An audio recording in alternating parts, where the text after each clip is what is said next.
Balochistan media संगताक नुमा खिदमत सलीम सिद्दीकी हाजिर है बस उन्हें चिल्तन दामान लेंजो पार्क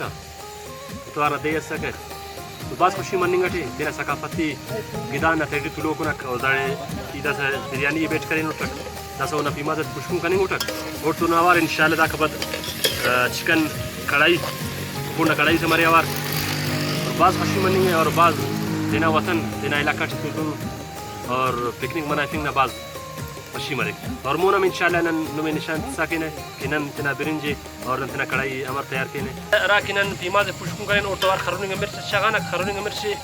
सीजट यार शैसा कर तो उना उशिंग ना हम इनो खत्म के और जायका मसाला ना टेस्ट बरे का बिरयानी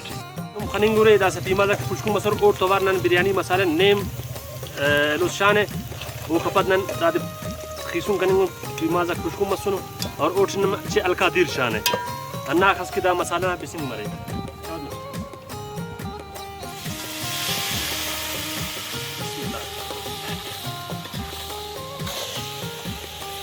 माशाल्लाह बाज पुष्कुं जबरदस्त मसुरक दसनन मोन रहीम दस शान टमाटर थे बीमाज पुष्कुं मसुनी दस टमाटर थे बस गला कोई है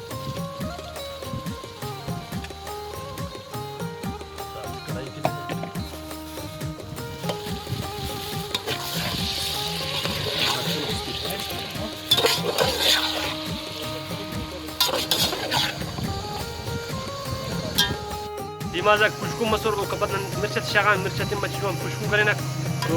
बिरयानी मसाला मच्छी शागा सुनता दस वो टमाटर शागा टमाटर ते मच्छी गलाए फिने ताकि उन्हें दीर पेश तमें बना वो कपन इंशान वो निशान से अस्सलाम वालेकुम बलूचिस्तान मीडिया संगत के दाटी में करे नन रेंजो पार्क बसुन और साथ साथ रिकॉर्डिंग तवार एन उन करे फैमिली ने संगत के मरे रख फिलहाल डॉक्टर कुलवत और सरिंजान स्कूल संगत करे तो युवत पर नुम तांग मसरूफ मबू दाड़ी करे वो तैयारी के